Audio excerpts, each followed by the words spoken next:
The views and opinions expressed in this podcast do not necessarily reflect the views or positions of Acuma, its board of directors, its management staff, or its members. The podcast discussion presented is conversational in nature and for general information only.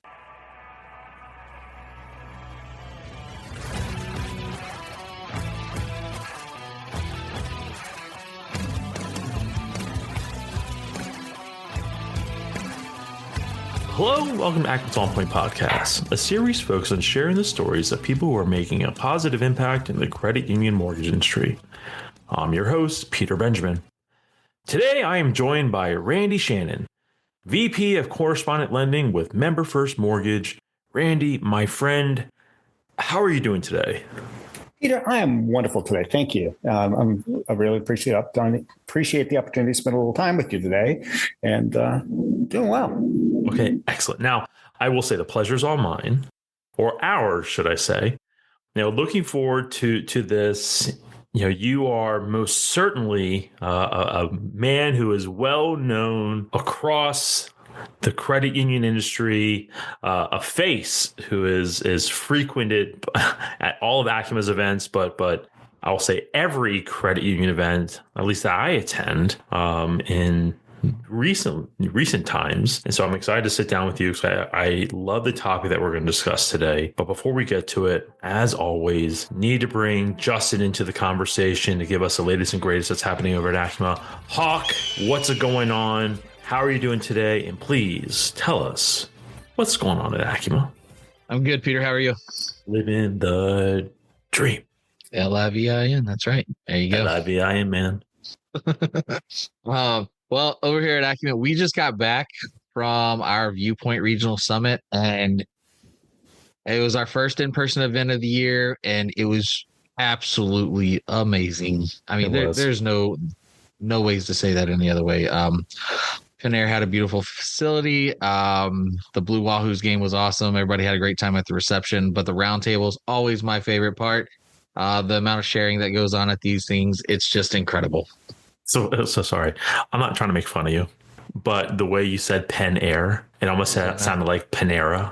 And I was like, I don't think they would appreciate that, but Panera does have good sandwiches. Panera is always really nice and clean, and they have great sandwiches and salads. But yes, Pen Air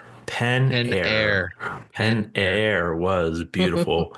Brand new building. It was a fantastic, and we most certainly do appreciate them hosting us, and their hospitality was amazing. Thank you to Todd Potter for his generosity and welcoming us.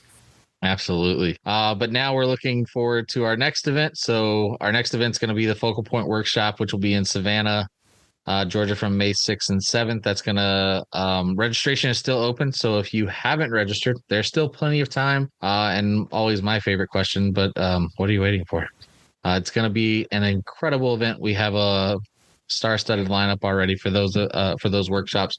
If you can't make it out to Savannah, though, don't forget we also have one coming up in June on the 3rd and 4th in Seattle, Washington, and we'll stud it there.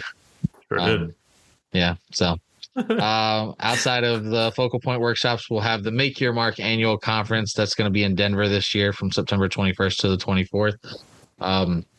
I hope that you've been paying attention to your emails because registration it's right around the corner. It's going to be opening very, very soon. And then lastly, if you're not able to make it out to our in-person events, don't worry. We also have our fast tracks and our inside track webinars and the incredible On Point podcast.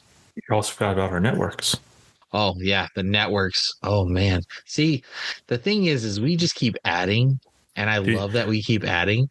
The list keeps getting longer. Like I could probably talk 30 minutes on the amount of events that we have coming up. So we have our marketing network that has its Q2 meeting, and then we'll have our underwriting network. But I think that's taking place in May, so we have some time for that. We have the Young Professional Network quarterly meeting, the Yippins.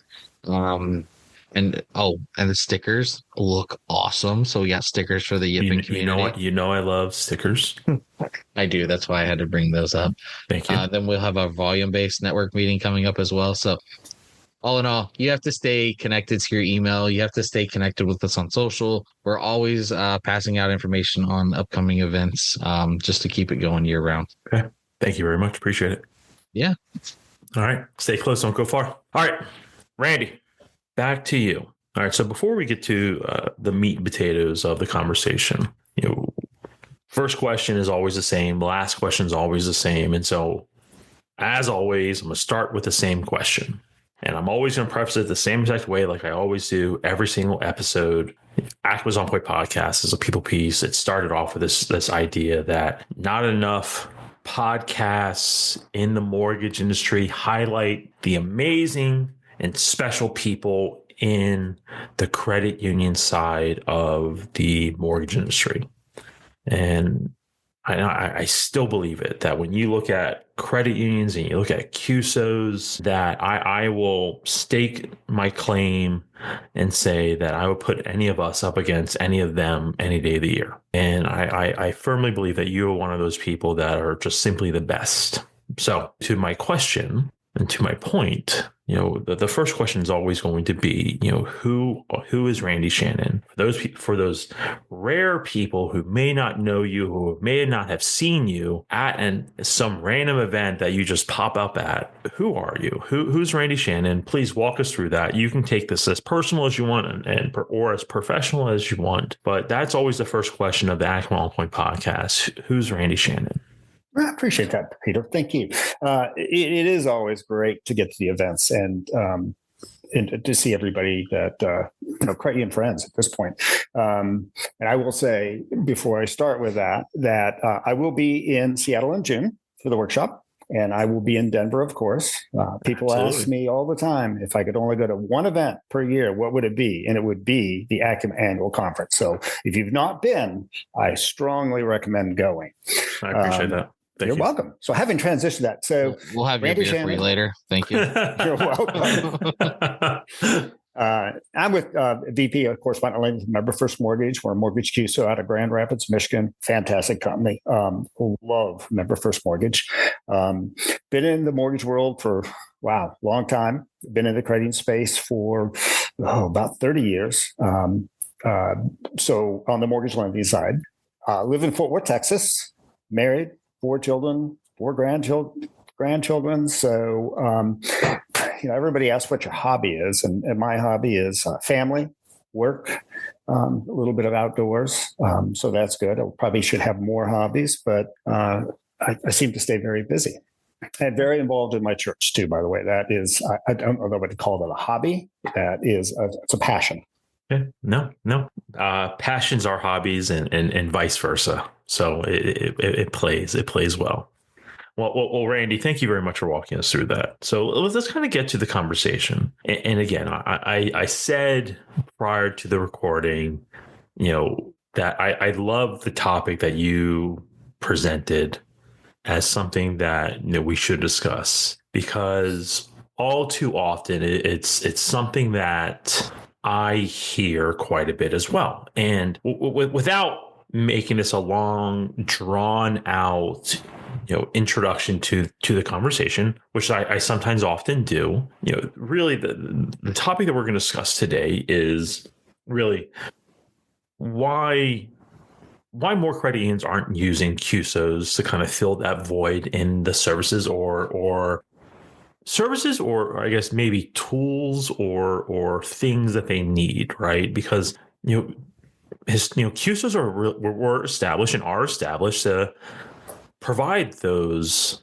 facilities, those as an outlet or a mechanism. I'm trying to think of all the terms I can think of to kind of preface this as a way to summarize what a CUSO can do, but that's why CUSOs are formed as the service provider for the various things that a credit union may need. But all too often, credit unions forget that CUSOs are out there. They can be IT providers, they can be accounting firms, they can be marketing companies, they can be mortgage companies, and oftentimes credit unions often forget, and oftentimes credit unions may overlook them as a viable option to support their growing needs. And I think this is an important conversation for us to have, because we often argue and we often have this conversation that credit unions want to have a safe place to go, right? Acumen is a safe place to go. It's a safe place to go for credit unions to network, collaborate, openly discuss their problems, meet new friends. It's like that big group hug. But CUSOs are that safe place for credit unions to go, where they know that their members can be trusted, to be taken care of, etc. Right? That their business will be treated like their own. So I think this is the conversation you presented, and I love it. So I'll let you kind of take it from there. And so I guess first question is, what kind of sparked this as a topic that you want to discuss? It's as a CUSO, we're a credit union service organization, and we're similar to Acumen, but different. And the way that we're similar is that we partner with credit unions to advance credit union mortgage lending.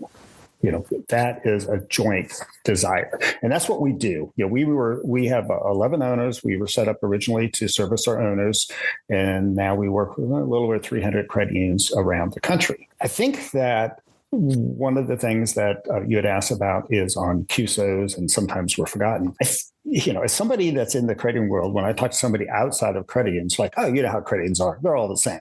Well, when you're in a credit union world, that's not true. Every credit union is a little bit different. And I think that may be some of the things that happen with CUSOs. Probably every credit union out there has had some sort of experience with a CUSO. And there may be that little stereotype, that we're kind of all the same, but we're not. We have a lot of different services that we offer.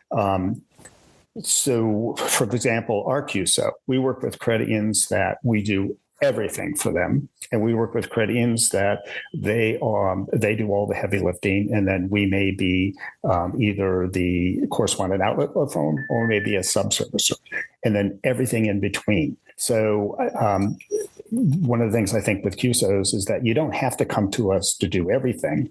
You can come to us, or we can come alongside a credit union to help them get to where they want to go, where they may not have that staff, they may not want to have that expense, they may not have that technology. So we can plug and play and assist in certain areas, but not to support, absolutely, to get where they want to go. Does that help? No, and I agree. I agree. And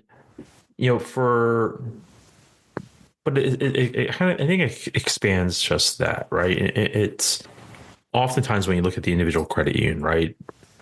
Credit unions often get, and I've been there, right? I've been part of a small credit union that grew to become a mid-sized credit union. They get stuck in a rut, right? They get fixated on doing things the way they've always done it, right? Leveraging a CUSO or partnering with the CUSO gives them the opportunity to kind of expand beyond that mindset of this is how we've always done it. By having that CUSO in your back pocket, you can maintain that idea of, okay, well, we only do FHA, we only do conventional loans, in-house, but maybe now we can do FHA VA by partnering with the CUSO, right? Mm-hmm. It doesn't change who we are, but now we can still do FHA and VA, construction lending, or, maybe our members aren't having the best servicing experience in-house. Maybe the CUSO might help instead, or something else. I mean, I think there's different avenues that a CUSO can help improve or subsidize in ways that credit unions may think are often better suited for a fintech or someone who's better well known because they've been told they're the best in the industry. Do you agree or disagree? I do agree. Ultimately, we're about support. So I totally agree. We're very, and member first mortgage, and I know there's really other good CUSOs out there. I think that we all together, the goal is to come alongside a credit union and ask them, what are you doing now? What do you want to do? How do we help you get there? A great example that might be if you've got a credit union that has merged with another credit union. They're really good in their footprint, maybe a couple different states. Now they're going to take on mortgage lending in a few states that they may not be as familiar. And they may be looking for somebody that has underwriting expertise, doc prep expertise, things like that. It could be on a correspondent basis, could be on a wholesale basis, but, to come alongside, help them get comfortable to expand in that footprint, as you said, where they were, I don't want to, maybe stuck in a rut, but they're really comfortable in that footprint. But how do we grow outside that footprint and do it really well? Because you only have one shot at it, right? You got to do it right out of the gate. So that would be another example where we could come alongside. And I think that's really good. It's how do you get the support to go where you want to go? And fintech and technology is really good. So we use Blue Sage Systems.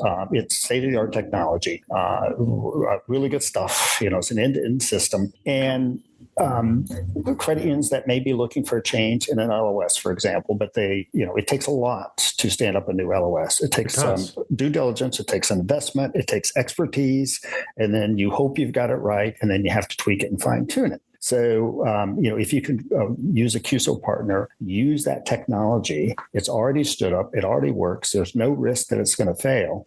You drop in, you start using it. You get to know the system well. It gets you up and running very quickly. So that's, the technology, servicing technology. I think all the CUSOs, especially us, we have really good reporting, custom reporting, analytics, data. Credit unions I know thrive on data. We give them all the data they want, typically in a data mart, so that they can use and slice and dice the way they want. But we come alongside their IT department, for example. The other big thing I see is marketing. Every credit union that I've talked to is really good at marketing. They're good at delivering marketing messages, are fantastic at that.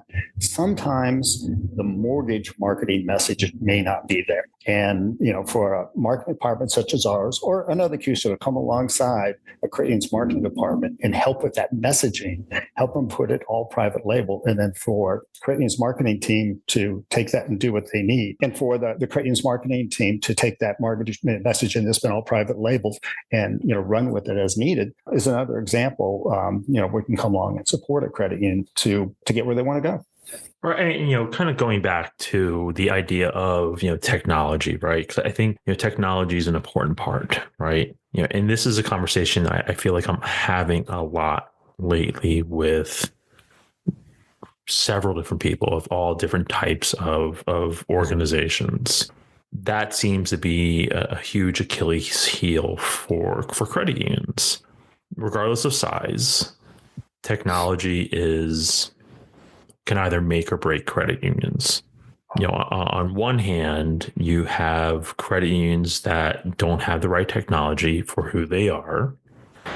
They probably either have a technology that's too big for their size, or they don't have the technology needed to survive in today's market, right? And I think that's a fair assessment, right? And of course, you have those that are well suited. They're large enough where they can invest in the staff, they can invest in technology. I'm not really focused on them, but Blue Sage is a great solution. I am fascinated with them. When you look at the case study that they did with digital, I mean, that's a fascinating case study. There's a lot of great systems out there, right? The ICEs of the world, the dark matters of the world. I mean, these are all, the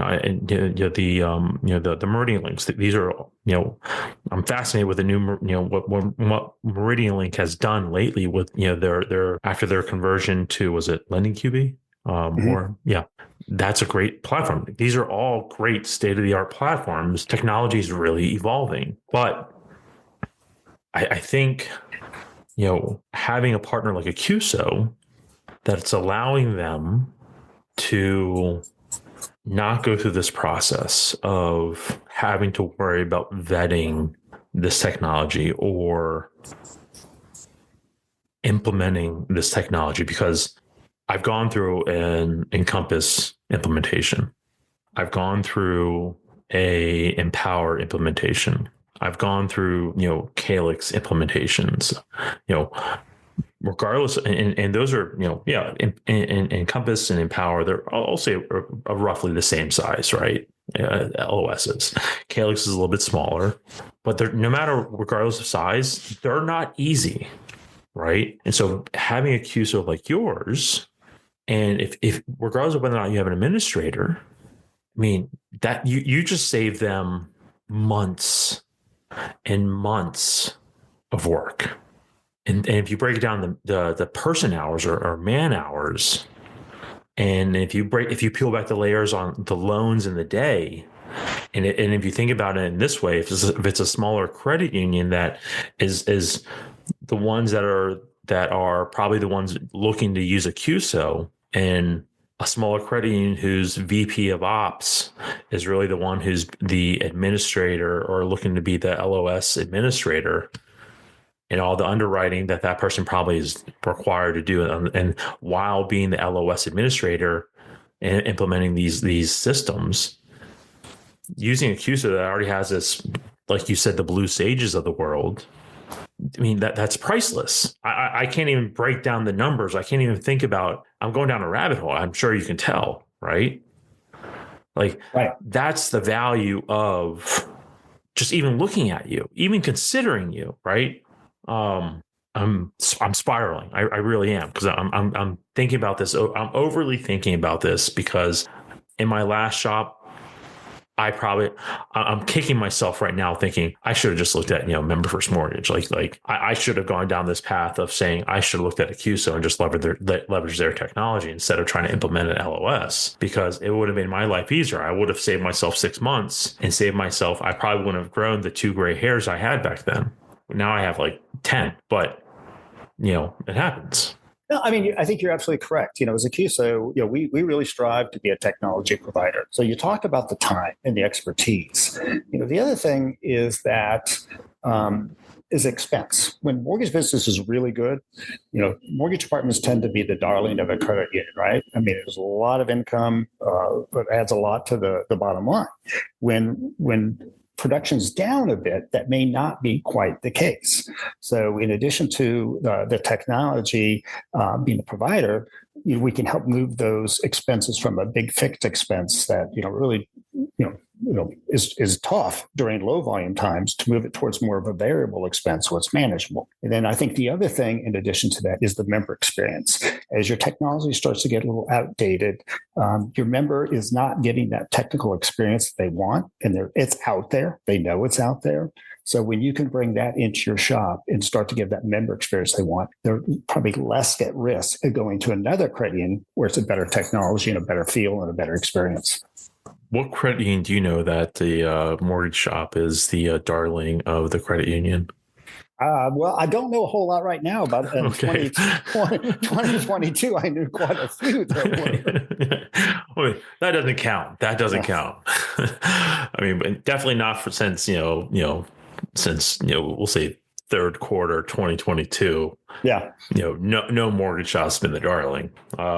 But yeah. Okay. I mean, I think you bring up a good point though. Whenever you're talking about like that relationship between the credit union and the CUSO, like them being able to lean on you. I mean, I don't know. I'm one of those firm believers, and you can't buy that amount of expertise. Like CUSO seems to have a lot of expertise that they're just really willing to, impart their knowledge on them to help them like move their missions forward. And with credit unions, sometimes they don't get as much love. For the mortgage departments don't get as much love from the marketing teams. I mean, I talk to credit union marketers all the time, and some say, I'd love to talk with the mortgage team, but it's just not there today. And it's like, well, why not? Let's make it happen. And like, whereas you guys come in and you can kind of help facilitate that conversation a little bit more. So that's really good. That's great. I mean, and I also like what you said about, and what Justin mentioned, the marketing aspect, right? We've been on a big push recently to talk more about the need for marketing. And Justin, at the beginning of this year, formed the marketing network. Well, technically at the end of last year. But the first meeting was the beginning of this year. And it's been like this slow transition of, baby steps of this is how you market mortgage. Because what we're finding is that a lot of credit unions just don't understand how to market mortgages. It's I think you and I can agree, Randy, that the days of the seasonality is gone and you need to market mortgages year round. And like you said, Randy, they don't market mortgages at all, right? It may be one flyer in a branch, or it may be, 1 month out of the year that they're doing it. And so being able to have that CUSO, that I imagine you probably have some forms that a loan officer can go to or a VP of sales can go to and pretty much download and put their logo on and put their name on and all that stuff, right? Yeah, Peter, we do. And, I was thinking when you were talking about that the message we try to convey, which is exactly what you're saying, is marketing isn't an event. It's a process, right? And it's a continual process. That's exactly it. So we have those sort of, that sort of information that we can provide, that a credit union could drop those things in, or when our marketing team is working with a credit union's marketing team, that can all be prepared. They don't have to drop anything or change anything. It's all private label, the loan officers, branded, ready to go. All you got to do is either print it or send it, or create a pull-up display in your lobby, whatever you want to do. So we try to make it easy, because easy is best when it comes to marketing, right? As long as you're continually doing it. And best so, practices. And I think that's and that's funny. I was even telling a marketing person, I was like, if you're doing it, like, establish that cadence, whatever that cadence is, but just establish a cadence. Be relevant, be present. Like, if it's once a month, it's once a month. If it's twice a month or every other week, or however you want to say it, then it's every other week. But it's be present, like, be out there. And we can't stress that enough. Like, we hear from our members all the time about kind of what you're saying. You have the out of the box stuff for them, and then they go, well, my team says no, I can't do that. Well, I mean, it's like overcoming those obstacles. Right. I think that's all that I was getting at, right? And Justin said expertise, right? Well, Randy, if your marketing department is willing to work with a credit union's marketing department, I'd like to think that, for all intents and purposes, CUSO employees are credit union employees, right? I'd like to think that a marketer that works for a credit union is going to listen to another marketer working for a credit union, right? Working for a CUSO, who in theory works for a credit union. And so if they're saying, hey, this is how we market, this is how we promote mortgages, this is how you can do it in a compliant way year round, because oftentimes one of the biggest hurdles is that last part, compliance. That's why oftentimes credit unions don't go about or don't market mortgages. They're scared of a compliant reason, right? Yeah, liquidity and not having room on their books is, yes, a very good reason why credit unions don't do it. They just can't do it, right? But oftentimes they're scared to do it, right? I think you can agree with me on that, right, Randy? Absolutely. There are legitimate risks, right? Right. Absolutely. But if your marketing department, Randy, has the expertise and they're showing them how to do it and giving them an actual flyer that is compliant. Correct. I mean, that right there is gold. Yep. That is 100% gold. Gold, flyers, home buyer kits, open house kits, that sort of thing. That is, one, effective, and two, compliant. I mean, that right there is, that right there alone is reason enough just to, work with a CUSO, right? Just to be able to say, I have access to this. Why not? Because I'm not getting that support from my marketing department. Maybe not saying Justin. Sorry. I was going to say, hold on a second. What do you mean? Let's talk. But, seriously, I'm not, if I was a mortgage lender, I'm not getting that support from my marketing department. I'm going to go get support from somewhere else. Right. No, So absolutely. We like to make it easy and inexpensive and effective. It's and compliant. That was my, and Brandon, I'm not sure if you know this. Justin and I work together, and I may have pulled him from my last credit union. But Justin was there. He saw me fight for attention. You saw it, Justin. You saw me fight for attention. I did it as nice as I possibly could. I was a nice guy. But I fought for attention, and it wasn't easy, right? And so it was literally me waving my hands, like jumping up and down, give me attention. And, and did I get attention? Yes. But I always wanted more. And because you have to mortgages year round. I keep saying it, mortgages year round, and you have to talk about it, and you have to remind them, hey, we have construction loan programs, we do purchases, et cetera, et cetera, et cetera. So you hear what I hear. I think you're exactly right to get the attention, and what I hear all too often is, okay, we heard you, we got to market mortgages, we'll slot you in for December. Well, great. I got December, but that doesn't help me the other 11 months. So that's the point. We're trying to partner with credit unions to overcome that. And another thing I like about CUSOs is the training aspect, right? And I think CUSOs as a whole do an excellent job kind of filling that gap of where credit unions fall short of training. Because when times get tough, the first thing to go is training, right? We've seen in the past 2 years, volume is down.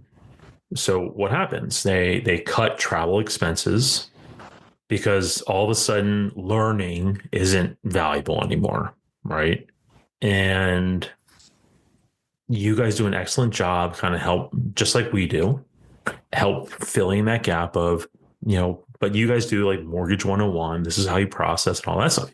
CUSOs do an excellent job with that training. And credit unions love learning. You and I can agree. Credit unions love learning. Absolutely.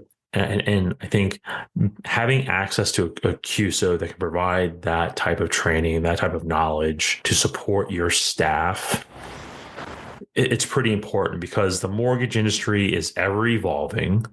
I mean, heck, it was 3.5 years ago, 4 years ago when we got the new IRLA, right? I mean, that was monstrous, right? I mean, just having a partner that could train on that was pretty important. I mean, think of all the various regulations that come out. I mean, again, not every credit union has the support or the internal resources to train their staff. Some do, but not all.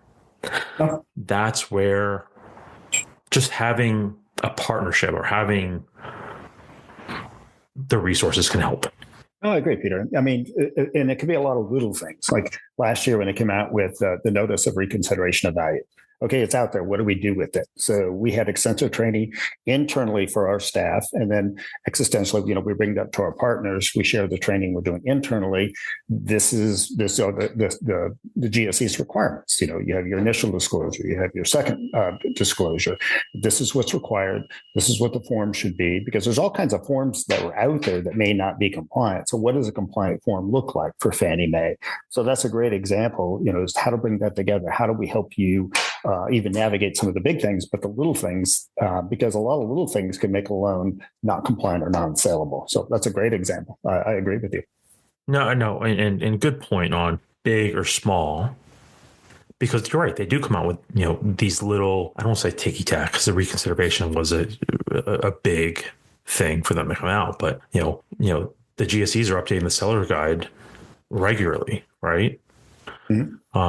But just being able to be trained on those updates is huge. But anyways, but we need to start transitioning. But before we do, any final thoughts on this whole entire conversation before I ask my last question?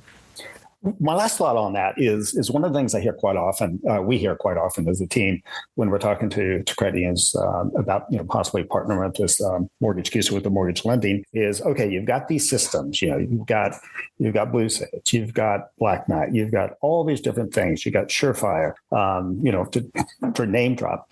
But what about my data?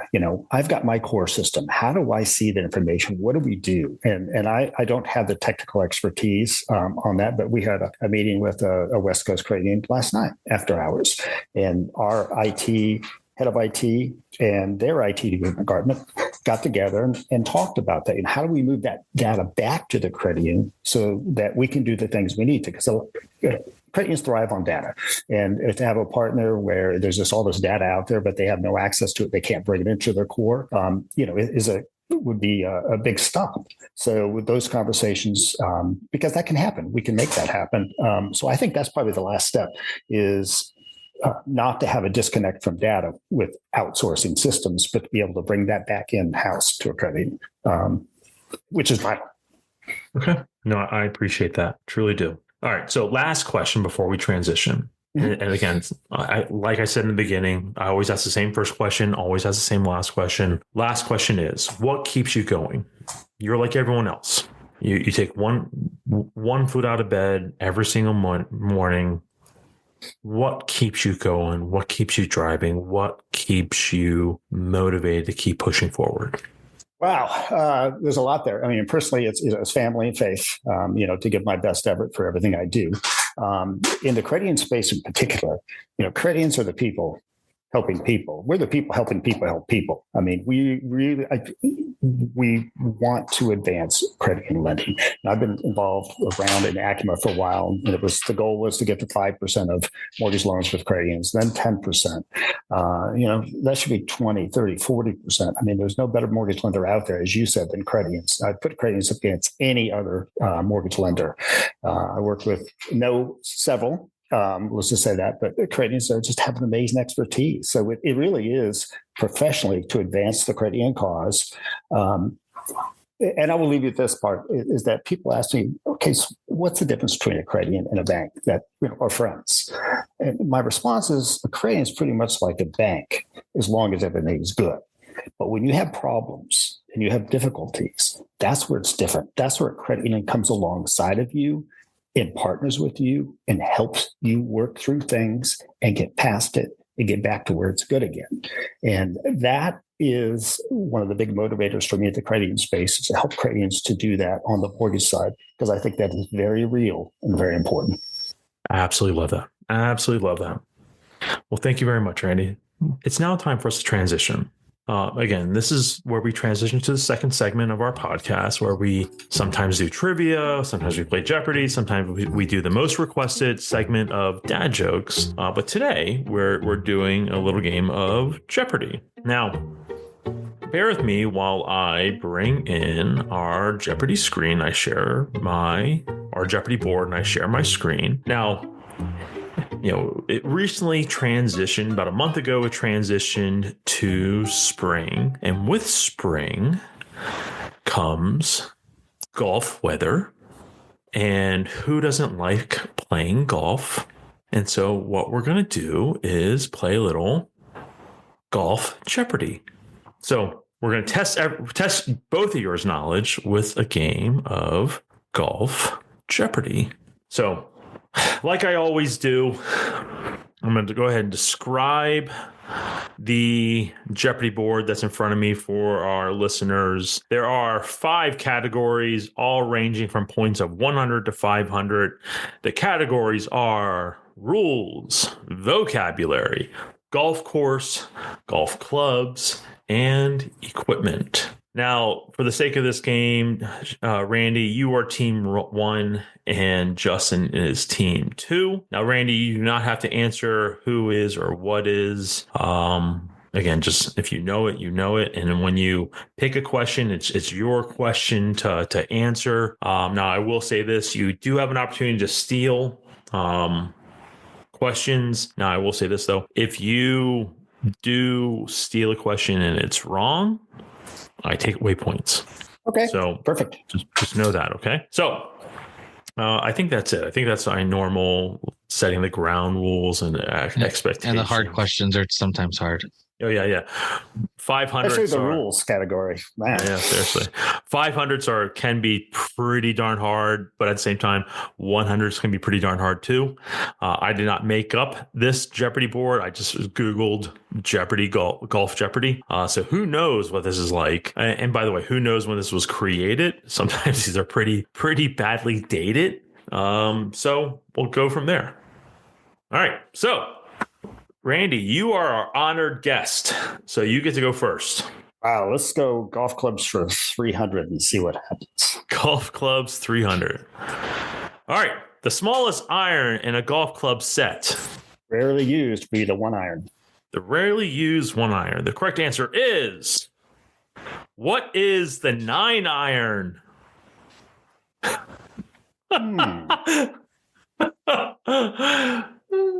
I guess it just depends what you're talking about smallest, right? I guess that would be, yeah, okay. Sorry, Randy. That's all right. That's okay. I would have got it wrong too. Good thing I would have said pitching wedge, but that's what I would have gone with. I would have gone with sand wedge. Okay. Justin. I'm gonna go with vocab for 300. Vocabulary for 300. Vocabulary for 300. A difficulty or obstruction on a golf course, such as lakes, ponds, fences, and bunkers. Hazard. The correct answer is, what is a hazard? Well done. Well done, Justin. We finally chose something I know. Hazards. Oh yeah, those are just I like to tell my wife anytime I go play golf. She's like, how'd you play? I was like, I went to the beach today. All right, Randy. Let's go with golf course for 200. I'm going to throttle back my enthusiasm. Golf course 200.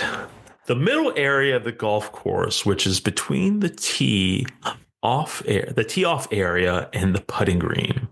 Boy, I like to think that's going to be the fairway. The correct answer is, what is the fairway? Nicely done. Nice. All right, let's go with equipment for 300. Equipment 300. What golf tees are usually made of? I swear if it's something weird, but wood. The correct answer is, what are wood and plastic? All right, got it right. Nope, subtracting. You didn't say plastic. It's not. No, I'll give it to you. I say that would be wrong. You'd be amazed. Whatever. All right. So last time we played, the question was, this person was assassinated. This person's assassination started World War I. Yeah. I said Ferdinand. Nope. You said Arch. Did. You said Arch. You said Archbishop Francis Ferdinand. Very close. And I said, close. I without even skipping a beat, without even showing the answer, I said that is wrong. Right, Archduke Ferdinand. Right, Archduke Franz Ferdinand. There we go. I'm pretty sure I got it right. I'll have to go back and listen to the tape. Nope, you did not. It only matters if you got credit. I got deducted points. Does that count? So I got some kind of credit, just not the kind you want. All right, Randy. Oh, that's too funny. All right, let's go with rules for 300. Rules 300. Something that must be used upon the ground.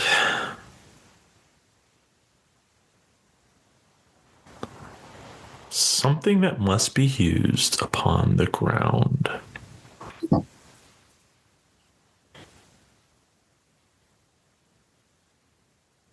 Well, I would say iron, but you have fairway woods, which is the ground. So I'm pretty sure I'm wrong, but let's go with irons and fairway woods. This is a hard question. Or hard. Mm-hmm. I'm not even say question, statement. I'm going to ask Justin, do you want to steal just in case? Heck no. See, it's funny. I'm thinking that it has nothing to do with a club. Could be a lawnmower. I don't know. Something must be used upon the ground. The ball. Could be. What should be something? I'm almost saying like what is it? You whenever someone has the like after you hit why am I blanking on it? After you hit a ball into a water hazard, The drop zone. yeah, something like that, like your relief shot. Oh yeah. Yep. All right, the correct answer is T. Oh, that's stupid. Can't imagine any other way you'd use a T, but That is stupid. Oh, look, I didn't know I could change team names. Yeah. Oh, interesting. Oh, I learned something new every day. A T. Okay, Justin. all right, Justin, I need to steal here. Come on. All right, we're gonna go with golf clubs for 500. Golf clubs, 500. A golf club that goes over 240 yards for men and over 180 yards for women. A driver. The correct answer is. What is the driver? There we go. That seems like somewhat of a dated one, since that's way over 240 now, right? It Something. depends on who you're playing with. For Yeah, Peter, good point. nope. Ooh. Oh, I don't know what you're talking about, kid. Whatever. Mister, you're shooting about 210 at this point. Yo, I have a lot of injuries. All right, Randy. Let's go equipment for 500. I need to make up some ground here. All right.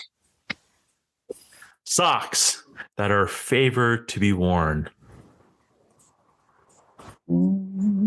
I know this one. Think I know this one. It's a pirate's favorite sock. Maybe I don't know this one. I don't know this one either. Argyle. Correct answer is Long. long socks. Okay, you have to give it to him. I'm totally giving that to you. Totally giving that to Argyle you. was the answer. Totally giving that to you. Oh my God. Were you Long thinking socks? Argyle? I was 100% thinking Argyle. That's what I thought too. 100% giving that to you. That It's was like the time that we got the board that said etc. yeah, Appreciate that 100%. pirate Yeah. tip too, by the Yeah. way. Like seriously, there was one time we had a Jeopardy game that said one of the answers had etc. attached to it. And we were to every answer. Every answer. Yeah. It was all right. Somehow I still lost. Last question. You did lose.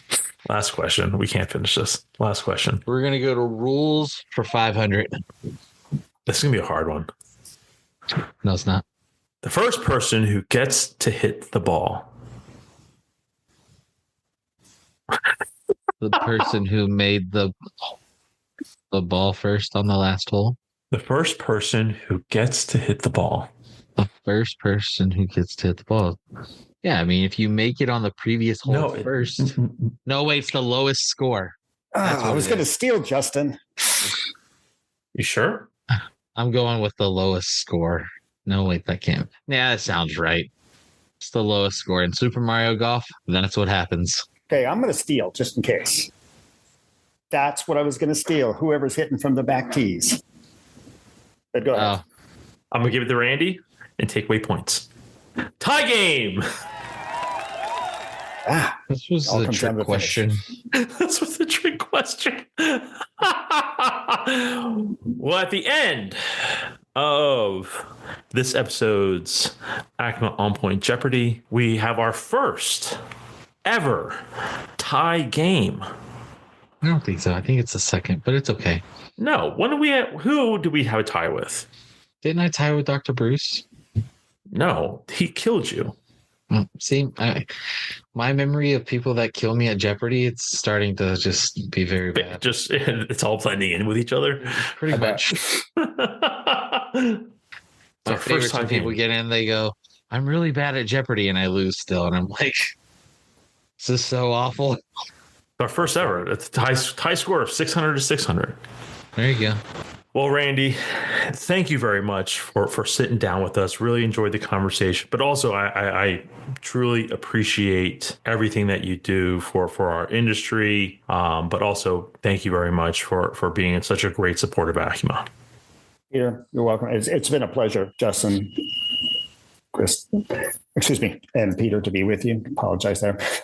It's just a pleasure. I love, as Acuma, as you said, it's learning, it's networking, and it's friendship. And it's great to be around y'all. Thank you. Thank you. Justin, thank you. It's my pleasure. Okay. And to quickly close out, to everyone listening, thank you very much for your time listening to today's Acuma On Point podcast. We know your time is valuable. Again, thank you for tuning in to the latest episode of Acuma On Point podcast. We hope you enjoyed it. Until next time, be well, my friends.